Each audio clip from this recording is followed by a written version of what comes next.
2020 was a year of uncertainty. With the global crisis disrupting the world, esports fans were unsure if things would ever return to normal. I'm so glad Overwatch League is back. We're all doing this from different houses, from different locations all around the world. The world has changed. The global pandemic has changed the way we look at everything. The way the world has been dramatically altered. We were all left wondering if we'd ever see a return to the live, in-person LAN tournaments that define the iconic moments esports is built upon. But things weren't all bad in 2020. Sentinels entered the Valorant scene in a big way, quickly establishing themselves as one of the top dogs in North America. All year it was a battle between North American orgs like Envy, Cloud9, 100 Thieves, and TSM to establish the hierarchy of the region. It all culminated with the Pop Flash tournament, the last North American stop in the Ignition series in 2020. In the finals, we saw Sentinels take down Envy in a stunning 3-0 that firmly established them as the team to beat in North America. With the year ending with Sentinels sitting on top, Riot Games announced the VALORANT Champions Tour. This year-long tournament circuit would ensure that the hype from the 2020 Ignition series would carry on well into 2021. Along with this announcement came Sentinels' commitment to Valorant in a major way. Just 2 weeks before the first real event of the year, the VCT North American Stage 1 Masters, Sentinels made a roster change that broke the internet. TenZ, the star NA talent from Cloud9, would be loaned to Sentinels for the VCT NA Stage 1 Masters. Masters 1 was about to start, and we needed to get a last-minute replacement. We're talking about players, and we're kind of unanimously like, let's try to get TenZ. He benched himself on Cloud9, and he's just a cracked player, and I think he'd fit in pretty well. I was like, okay. Shaz asked me if I wanted to fill in for an event. I said sure. I didn't really know what was going on yet, and then eventually I just got handed all the Sentinels assets and overlays to put on. It's like congrats, you're trialing for the event. I'm like, cool. With this latest addition, the Sentinels roster was ShahZam, Sick, Zombs, Dapr, and last but not least, TenZ.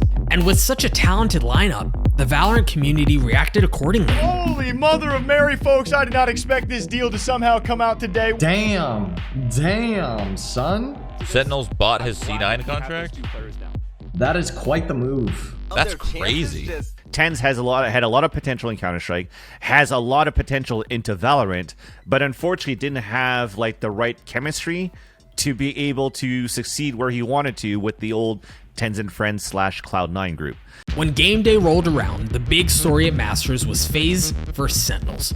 Both teams blew through the bracket, building up a Clash of Titans type storyline. Would the schmeeging style of Baby Bay and co be a match for the newly revamped Sentinels roster? Does get critted out. Sentinels doing a great job. TenZ, look at it, of course. Out comes the showstopper. Sick likes his chances. He takes down Corey. Suddenly, massive problems for FaZe. FaZe to be able to pull this one off the one in the smoke. And that's a wrap. 3-0 Grand Final. Sentinels are the champions for the NA Masters here in Valorant. Not even close. I remember the whole week while streaming, people were like, what are you going to do? How are you going to counter smeeging? What are you going to do about smeeging's gameplay? I'm like, do you even know what smeeging means? What are you typing? You think this is a real gameplay style? I remember because we were waiting for the grand final. We were in the finals and we were waiting to see who we'd play. And we were watching the match and we're just like, this seems not that good. We kind of shit on this. And then they ended up winning and we played them and we ended up shitting on it because it just seemed really obvious once you kind of saw their patterns. And yeah, I don't think we've ever lost to FaZe. I think we're still holding that record that we're 10-0 against them in BO3s. So yeah, FaZe was never really a worry for us. With the first event of VCT in the bag and Sentinels firmly planting their flag in the ground as the North American team to beat, they set their goals higher. All right, well, that was expected. Let's move on to the best team in the world, Sentinels. It wasn't just about being the best team in North America. It was to be the best team in the world. And they'd get their chance to prove it. This tournament for me is a major moment for Sentinels. Yeah. That they have changed. And I think you couldn't argue that Sentinels are the #1 team in NA right now. They are the #1 team in North America right now. And this change is looking good for the future now, too. The next VCT event on the horizon was the North American Stage 2 Challengers 2. A top 4 placement here secures a spot at the Challengers 2 Finals, which opens the path for the first LAN event at Masters Reykjavik. The boys knew they had to show up here to make Iceland a reality. Unfortunately, they stumbled in the first round versus Anbox. That's gonna do it. Anbox will take down the Titans and send them to the losers bracket in 2-0 fashion. So during that time period, it was, I think we're playing bad, but things were up in the air. I remember through stage 1 and stage 2, we didn't know how much longer we had Tyson for. Nothing was concluded, so like we weren't sure, like, were we screaming with Tyson? We started screaming with other people, like, should we look for a new 5th? I think we had like a mentality shift at that moment, like, okay guys, let's lock in, like that shit should not fly. And then we woke up and it was kind of wraps for everybody. Now, for most teams, that would be a death sentence, but not for ShahZam and crew. They'd go on to make a miraculous lower bracket run, taking out T1, Immortals, NRG, and getting sweet, sweet revenge on Anbox. And a knockout punch from the Sentinels. It sends Anbox home, and the Sentinels will continue onward through the lower bracket. Now, in the finals, Sentinels had to take on Cloud9 Blue, TenZ's former team. Love to see it, of course. It's Cloud9 Blue going up against Sentinels and the storylines surrounding TenZ. I don't know how they haven't broke Twitter already. No, we always called the Cloud9 as a TenZ and friends, and now it's like TenZ versus his exes or whatever, you know? So it was pretty fun to look into that storyline, into that match. Very poetic, but I would just say it was like any day in the office. Like, we just played our game. More than the prize money or a spot at the Challengers 2 finals was on the line. This game was also about whether or not TenZ made the right decision to move on from his former squad. It's been a long time since we've had a chance to really even see them at this stage since losing TenZ. And well, they have looked absolutely incredible, largely from this guy right here. Leaf has been an absolute force throughout this tournament, including the fact that he is technically our top ACS stander right now throughout all of this main event. All of the conversation turned to TenZ versus Leaf, the top 2 ACS scorers before the finals. Which team would come out on top? Which team would prevail post-breakup? Although Mitch trying to keep the play alive. It's Zombs and Dapr working together. Aftershock will push them out. Zeta gonna be good for 2. This would be a 1v3 for him, but not gonna happen. Bulls on parade. Sick finds the final kill. Sentinels in 3 maps are your champions of Challengers number 2. Well, it looks like TenZ made the right decision because Sentinels destroyed Cloud9, with TenZ putting up an insane 60 and 42 stat line across the 3 maps with 12's first bloods and a 180 ADR. And that's not to say it was only the TenZ show. Everyone on Sentinels showed up in a big way, particularly Sick, who went plus 35 with a 1.97 KD. Needless to say, this Sentinels roster had nothing to prove to anyone else in North America. But what about Europe? What about the rest of the world? With the Challengers 2 win came an invite to the Challengers 2 finals. With the ticket to the very first VCT LAN in history on the line, Sentinels knew they had to bring their A game. They had to earn a seat at this LAN to prove to the world that they were the team to beat. The boys blew through the competition, making it all the way to the finals where they 3-0'd version 1. Ladies and gentlemen, from top to bottom, Sentinels dominate V1, and they are your Challenger Stage 2 champions. But let's be perfectly clear about something. This event was not smooth sailing. In every series before the finals, Sentinels lost 1 map in each best of 3, and the losses were ugly. 4-13 versus version 1 in the quarters, 3-13 versus 100 Thieves in the semis, 1-13 versus Cloud9 in the upper bracket finals. While you can argue with the first place finish, there were still holes in this ship that needed patching, and with Reykjavik fast approaching, the boys needed to figure out how to do it.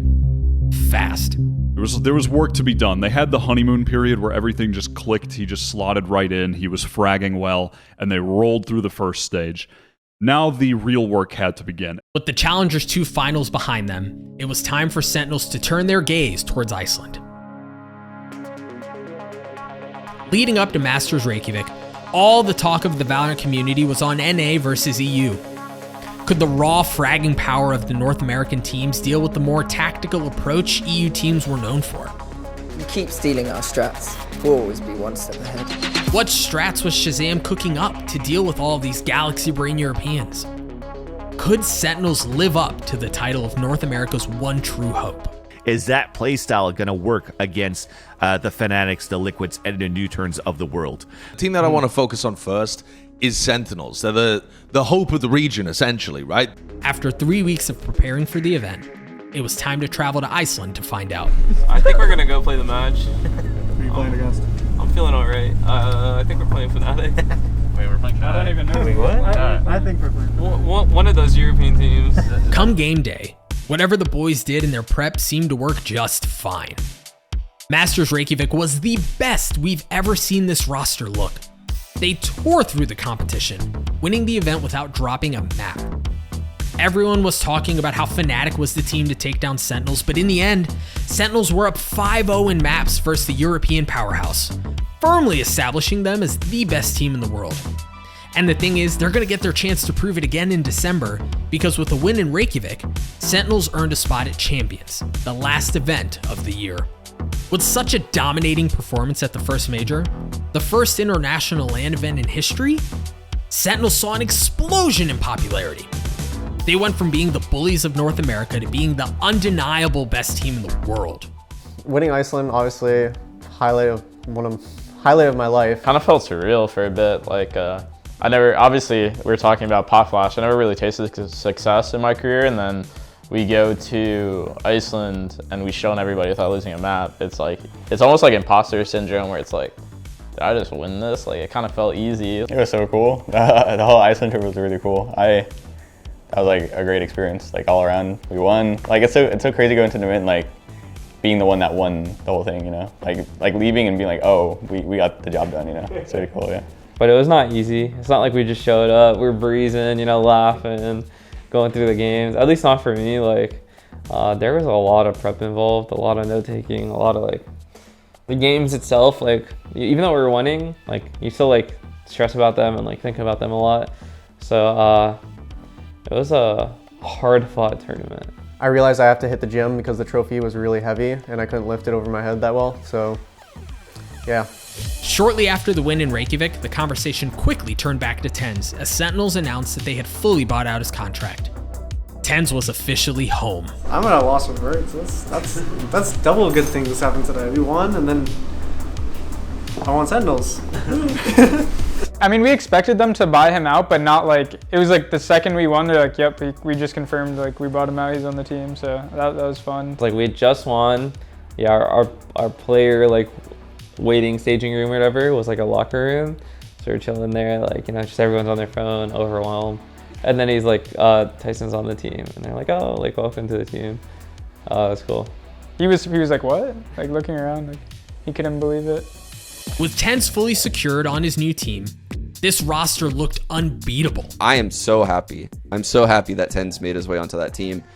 Not just because, like, you know, because I'm friends with Shaz and Sick and them, but because I'm just like a fan of the game and I want to see the best teams possible, especially when the players want that. The first event post-Masters was the NA Stage 3 Challengers 1 tournament, and well, things didn't go nearly as smoothly as they did in Reykjavik. The event started off with Sentinels defeating Gen G 2-1, but then they ran into XSET. And while they were all hard-fought games, XSET steal away the Sentinels map pick and strike first. In the end, XSET came out on top, 2-1. Then XSET punched their ticket to Challengers playoffs by taking down the Goliath of Sentinels. But their tournament didn't end here. Usually the story of our team, like, we lose against a team, we reviewed their playstyle and like we have a better understanding, like, okay, this is how they exploited us, or this is like how we can counter like what they're doing. And then we usually come back and like let them know. I know we're pretty frustrated when we lost to XSET because we felt like we're still a stronger team, so then we had to come back and prove it. The boys dropped into the lower bracket where they seemed to be pretty comfortable and proceeded to go on a run of 2-0s. They plowed through Pioneers, Envy, and 100 Thieves to make their way to the finals. Here, they'd meet up with XSET one more time. XSET has been on a surge, and I cannot wait to see what they have up against Sentinels again. It's a match of revenge here. Sentinels come out of that lower bracket, and they want to be champions again. In an extremely hard-fought series, Sentinels managed to get their revenge and take out XSET in the finals, 3-1. And who else but TenZ to get the kill? Your North American Kings will not be dethroned. With their first place finish at Stage 3 Challengers 1, the boys earned their spot in the Stage 3 Challengers playoffs where, if they placed in the top 3, they would earn a trip to Berlin to play in the second Masters International LAN event. The event starts off with a 2-1 victory over Rise. After that, an extremely close 2-0 over Envy. Goes for the fake, but it's not gonna work. Gute Reise, Sentinels. Have a good trip, because we'll see you in Berlin. And then a 2-0 stomp over 100 Thieves. There is a bit of like a rivalry because it's people we know. It's people we've known for a while. Like Hiko was my teammate, so it's like a whole thing where you want to beat them, obviously, because you know they're your peers and you want to prove that you can beat them. I mean, I wouldn't say there's a rivalry with them at all, really, but I mean, it's always fun to beat them, especially twice in one tournament. It's kind of unfair that they're making a rivalry between us since we always beat them. Like it's like it hasn't been close in a while. I feel like that's the team that I enjoy beating the most. So. 100 Thieves managed to beat Envy in the lower bracket final to make their way back to the grand final, only to meet a same fate. The plant here, Dapr swings around and he secures it. That's the Red Bull clutch. That's it. Sentinels are the North American Challengers Champions. With nothing but first place finishes, it looked like the Sentinel squad was firmly the best team in the world. They just keep remaining on top of the North American scene and the world, as you mentioned. And we're going to have to see if they can hold that title again here in Berlin, where they're going to be entering with the #1 seed. In the month-long run-up to Berlin, all of the conversation turned from, man, I wonder who's winning Berlin, to who the heck's going to stop Sentinels? I think it's very boring to ask, who's the favorite to win Berlin? Because it's Sentinels. It's Sentinels. Everyone's got the same answer. It's Sentinels. Going into the event, obviously there's some pressure. We won Masters 1, we won Masters 2, and so going into Masters 3, obviously everyone's going to have a target on your back. So teams are watching our demos, they're kind of analyzing what we do, they take stuff that we do, and overall they know how to play against us more just because there's more stuff to watch of us. And yeah, obviously there's gonna be pressure when you're kind of the top of the competition and top of the tournament. After a month of debate on Twitter and Reddit, it was time for the squad to pack their bags and travel to Europe. No eyes are on us. I still think NA is the strongest region, even though EU teams are gunning for us. I mean, I feel like the pressure's on you guys. You know what we're capable of, and don't underestimate us. Berlin started off well for Sentinels.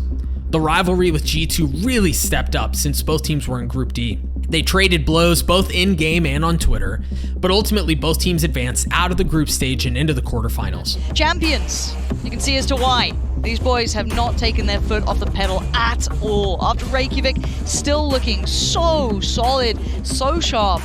And, I mean, for the rest of the tournament, this is also sending a message saying, oh, absolutely, we are still the kings here. The crown, it may be a little heavy, but we're just fine. With the spot in the playoffs secured, the next challenge for this Sentinel squad was Envy. It was a hard-fought battle, with the first game going into overtime. Sentinels, they are not out of it yet. 12-12, curse or not, Sentinels are taking us to OT. But ultimately, Envy came out on top, putting an end to the Sentinels' run at Berlin. They say when you come for the king, you best not miss, and Envy, they didn't. The dream of back-to-back international LAN wins was dead. Sentinels, you don't often get to see it. Made to look human. I think we kind of forced too much of meta comps, and like it's about finding a healthy balance between like meta and comfort. And I think we forced meta comps as well as like we just had a bad tournament. Like it's like a performance game, like another performance sport, and it's hard to be at 100% all the time, always. And I know like individually we had just played poorly, and that happens. I think we share very similar maps, and I think they just did a lot of work, homework. I think they switched up like very little things, and they knew tendencies. So it kind of sucked. It was a tough loss to swallow. I think if we won Haven, we would have won the series. That's like, I'm a part of that boat. I think if we brought it back, won OT, they would have been mentally out of it, and I think we would have won, but unfortunately we couldn't, so. After Berlin, all the talk went to, was this a fluke? There was no denying that Sentinels were the best team in the world before Berlin, but now there's doubt. Now there was fuel to add to the naysayers' fire. Especially with the impact they've had in the scene. You want to hear what were those problems? And again, Dapr just kind of said, I was a little complacent. I probably didn't scrim as much. It kind of makes sense, again, with the road they've gotten, how much they've won. But still, to hear it from them is something the fans need, right? To know, we obviously are this strong. They came back to OT in map 1, but we have to know that it's a learning experience. Have Sentinels been figured out, or was this just an off event? Have the kings of North America become complacent under the crown, or now that they've tasted defeat, will the hunger for victory return. But a quarterfinal finish here, it honestly just like is almost a wake-up call. Yeah, we have a lot of work to do. We're behind on meta. So now we learn from other teams and we go back into form and be the old Sentinels again. Was there still a missing piece out there to round out the squad? The team seemed to think so, which is why 1 month out from Champions, they made a surprise addition to the roster. Part of the announcement is I'm not a part of FaZe anymore, and I've joined Sentinels as their coach. We're going to win champs. I'm excited for it. And it's just like an exciting, I don't know, it's just like an exciting new chapter. You know, we've talked to some coaches over the year. I think that he's someone that meshes in really well. And he's already been a huge help when it comes to like in-game. Like, it's weird to me that people say like, oh, like what can Raucus deliver like strategically? It's considering like FaZe as a meme, like being one of the least strategic teams. But I think Raucus is actually one of the smarter players I've spoken to about the game, and he understands like property, ability usage, like timings. Yeah, it's just hard to give credit to players when you don't know like the comms, you don't know what's going inside a team. So like I don't think it's fair for people to judge. We know firsthand he's like extremely smart. ShahZam was always the leader in game, but what they needed was someone on the outside who could help thicken up their playbook and keep one step ahead of the competition. Someone who could give a different point of view that wasn't clouded by the action in the server. What he wants is a different perspective and someone that's willing to put in the server side time and understands like the communication aspects of being in a team, especially at the pro level. And he has a lot of experience from a game that Shaz doesn't play. So he can basically give him something that he's missing, right? Which is what I would want from a coach. Which brings us to now. We're on the precipice of the final event of the year, VALORANT Champions 2021. It's been 2 months of training for Sentinels, all for this moment. One last chance to prove that 2021 was the year of Sentinels. One last chance to step up onto the international stage and prove to the world that in the first year of VALORANT Esports, there's only one team that's clearly above the rest. This one moment to truly prove that one team deserves a seat at the head of the table. One team to be the pride of North America.